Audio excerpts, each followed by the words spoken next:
Bonjour les tout-petits, le capitaine Johnny a une histoire incroyable à vous raconter et les sceptiques seront confondus.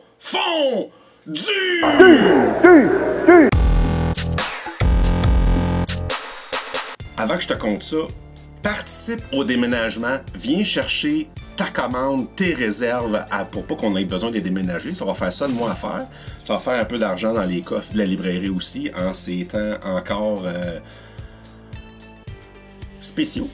Participe avec nous au déménagement. Fait que la manière ça fonctionne, c'est en semaine, du lundi au vendredi. Tu peux venir faire du ramassage à l'extérieur. Appelle-moi de chez toi, dis-moi, moi je vais te dire qu'est-ce que tu as en réserve, ce que tu as commandé, si tu veux autre chose sur la tablette, puis tout ça, puis je te rajoute tout ça, je te prépare tout ça, je te donne le total. Tu peux prépayer à l'avance, carte de crédit, par téléphone. Fait que là, ta commande est prête à partir pour quand tu vas te présenter à la librairie. Une fois rendu à la librairie, reste dans ton auto, appelle-moi. Johnny va sortir avec ton sac et le tout réjouir.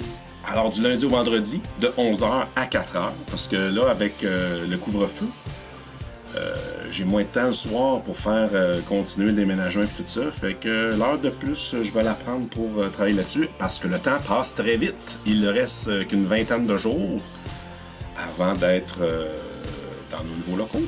Et note que l'inventaire qu'on a ici diminue au fil des jours à mesure que Johnny fait de l'empaquetage puis que j'ai envoyé le nouveau local. Sinon, cette semaine, toujours pas de francophone d'arrivée, mais côté américain, l'événement King Black de Marvel se poursuit avec des tie-in, Thunderbolts, Planet of the Symbiote et Gwenpool et Carnage. Gwenom versus Carnage? Yeah. Le truc hot ces temps-ci, c'est les BD de Star Wars. On a encore du V2, le nouveau, avec le nouveau Bounty Hunter. Et la deuxième semaine de Future State chez DC.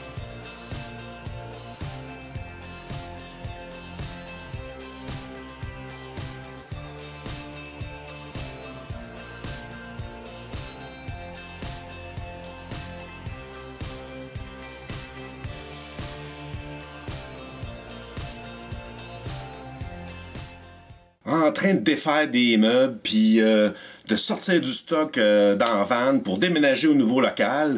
Là, soudainement, le propriétaire de où ce qu'on est depuis une vingtaine d'années vient me voir et me dit « Ta pancarte que t'as enlevée fin décembre, qu'est-ce qu'il dit qu'il n'est pas à nous autres? » J'ai fait « Tu me niaises? » J'ai fait « Tu me niaises? » Il m'a demandé, les amis, il m'a demandé une preuve.